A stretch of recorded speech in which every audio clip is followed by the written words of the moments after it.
जब केजरीवाल जी की पत्नी मुलाकात के लिए अप्लाई करती हैं तो उनको कहा जाता है आप फेस टू फेस मीटिंग नहीं कर सकते, आप कहीं किसी कमरे में बैठ के मीटिंग नहीं कर सकती, बल्कि आपको जंगले से जो मुलाकात होती है, एक बीच में शीशा होगा और जंगले से एक तरफ केजरीवाल जी मिलेंगे और एक तरफ उनकी पत्नी सुनीता जी और जो साथ में गए थे साथी वो।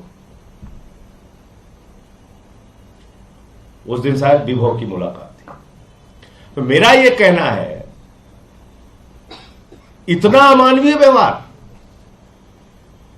इसी तिहाड़ जेल के अंदर एक नहीं, आप इनके इतिहास उठा के देखिएगा और आरटीआई में जवाब अगर मांग लीजिएगा, पूछिएगा इनसे, सैकड़ों मुलाकातें फेस टू फेस बिठा के कराई गई हैं। लेकिन दिल्ली के मुख्यमंत्री की मुलाकात उनकी पत्नी से एक अमानवीय तरीके से, अपमानित करने के उद्देश्य से, उनके मनोबल को तोड़ने के उद्देश्य से कहा गया कि जंगले में आपकी मुलाकात होगी। और मैं आपको जिम्मेदारी से कह रहा हूं, जिम्मेदारी से, खूंखार अपराधियों की भी मुलाकात बैरक में होती है। मैं जिम्मेदारी से इस बात को कह रहा हूं, इसका खुलासा आप सवाल पूछिएगा तो मैं समय आने पे इसका भी खुलासा करूंगा। बहुत बड़े खूंखार अपराधियों की मुलाकात भी बैरक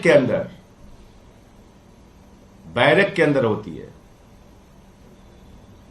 और दिल्ली के 3 बार के मुख्यमंत्री की मुलाकात उनकी पत्नी से जंगले के उससे कराई जा रही है। अब आ जाइए पंजाब के मुख्यमंत्री का मामला। पंजाब के मुख्यमंत्री की मुलाकात के लिए आवेदन किया जाता है। सुनिएगा, बहुत बहुत बढ़िया बात आपको बता रहा हूं। उनके साथ मेरा नाम डाला जाता है कि पंजाब के मुख्यमंत्री आदरणीय भगवंत मान जी और दिल्ली के सांसद संजय सिंह जी की मुलाकात कराई जाए। हमारे जो वकील साहब अप्लाई करते हैं उनको टोकन नंबर दे दिया जाता है। टोकन नंबर बता रहा हूं आपको, 4152 टोकन नंबर दे दिया जाता है कि संजय सिंह की मुलाकात और भगवंत मान जी की मुलाकात टोकन नंबर 4152 पे होगी। यह संभवतः 9 या 10 तारीख को मिल जाता है। वो सारे कागजात अभी आपको दे देता हूं। अचानक मुलाकात के एक दिन पहले रात में मेल आती है और एक मुख्यमंत्री की और एक सांसद की मुलाकात को कैंसिल कर दिया जाता है। और क्या कहा जाता है कि आपके सुरक्षा की दृष्टि से आपकी मुलाकात इतनी शॉर्ट नोटिस पे नहीं कराई जा सकती। यानी कि जब भगवंत मान और संजय सिंह को अप्लाई किया जा रहा था, उस समय जेल प्रशासन को और भारत के प्रधानमंत्री को यह पता नहीं था कि भगवंत मान कौन है। एक राज्य का मुख्यमंत्री मुलाकात के लिए अप्लाई कर रहा है, देश की सरकार को नहीं पता, मोदी जी को नहीं पता भगवंत मान कौन है। चलो संजय सिंह कौन है नहीं पता, मान सकते हैं, लेकिन एक भगवंत मान जो एक राज्य के मुख्यमंत्री हैं, वो अप्लाई कर रहे हैं। आपको पता ही नहीं कि किसका आपने टोकन नंबर इश्यू कर दिया। भगवंत मान का टोकन नंबर मिला 4152 और शाम को ही उसी दिन कह दिया गया सुरक्षा कारणों से आपकी मुलाकात नहीं कराई जा सकती। यह काम हुआ और हमारी और भगवंत मान की मुलाकात को कैंसिल कर दिया गया। अब तीसरी घटना बताता हूं। 602, 605 के तहत कहा गया कि भाई आप सुरक्षा कारणों से कह रहे हैं, आप ठीक है, आप फेस टू फेस मुलाकात कराइए, एक निर्वाचित मुख्यमंत्री है। तो कहा गया नहीं साहब, पंजाब के मुख्यमंत्री और दिल्ली के मुख्यमंत्री की मुलाकात भी जंगले के आर पार बैठ के ऐसे ही होनी है और किसी भी तरह से आपकी मुलाकात फेस टू फेस फिजिकल मुलाकात नहीं कराई जाएगी।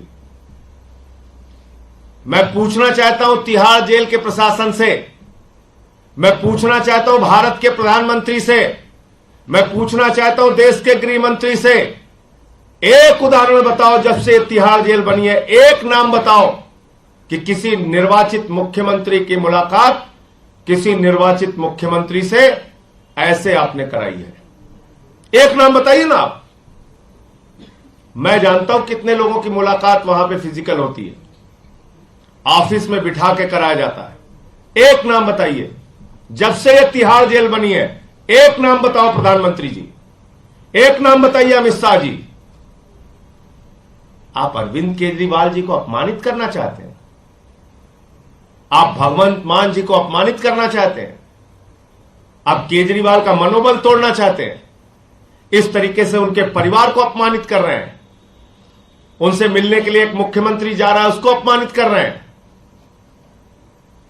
बड़े से बड़े अपराधियों की मुलाकात तो आप कराते हैं आराम से बिठा के, और केजरीवाल की मुलाकात जो 3 बार दिल्ली की जनता ने चुना है, मुख्यमंत्री है, पंजाब के मुख्यमंत्री है भगवंत मान, उनकी मुलाकात आप कह रहे हैं कि नहीं जंगले से होगी।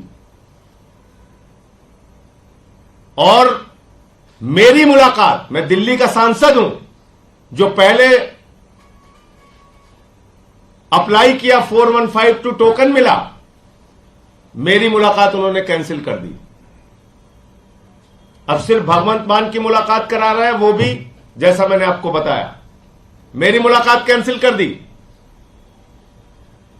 मैं दिल्ली का सांसद हूं, दिल्ली की जेल में दिल्ली के मुख्यमंत्री से मिलने की इजाजत मुझे नहीं है। तमाशा बना रखा है आपने। देश का कानून, देश का नियम, देश का संविधान, इसको आपने रद्दी की टोकरी में डाल दिया है प्रधानमंत्री जी। देश ਦੇ ਵਿੱਚ ਆਜ਼ਾਦੀ ਤੋਂ ਬਾਅਦ ਰਾਸ਼ਟਰਪਤੀ ਸ਼ਾਸਨ ਪੰਜਾਬ 'ਚ ਲੱਗਿਆ 20 ਜੂਨ 1951 ਉਸ ਸਮੇਂ ਇਸ ਨੂੰ 302 ਦਿਨਾਂ ਤੱਕ ਲਾਗੂ ਰੱਖਿਆ ਗਿਆ ਸੀ, ਯਾਨੀ ਕਰੀਬ 1 ਸਾਲ। ਪੰਜਾਬ ਤੋਂ ਬਾਅਦ 1959 ਦੇ ਵਿੱਚ ਕੇਰਲ ਦੇ ਵਿੱਚ ਰਾਸ਼ਟਰਪਤੀ ਸ਼ਾਸਨ ਲਗਾਇਆ ਗਿਆ। ਅਜਿਹਾ ਮੰਨਿਆ ਜਾਂਦਾ ਹੈ ਕਿ 70 ਅਤੇ 80 ਦੇ ਦਹਾਕੇ ਦੇ ਵਿੱਚ ਵਿਰੋਧੀ ਧਿਰਾਂ ਦੀਆਂ ਸਰਕਾਰਾਂ ਨੂੰ ਗਿਰਾਉਣ ਦੇ ਲਈ ਕਈ ਵਾਰ ਰਾਸ਼ਟਰਪਤੀ ਸ਼ਾਸਨ ਲਗਾਇਆ ਗਿਆ। ਤੁਹਾਨੂੰ ਦੱਸ ਦਈਏ ਕਿ ਹੁਣ ਤੱਕ ਸਭ ਤੋਂ ਲੰਬਾ ਰਾਸ਼ਟਰਪਤੀ ਸ਼ਾਸਨ ਜੰਮੂ ਕਸ਼ਮੀਰ ਦੇ ਵਿੱਚ ਲਾਗੂ ਹੋਇਆ, ਜੋ 6 ਸਾਲ 264 ਦਿਨ ਤੱਕ ਚੱਲਿਆ।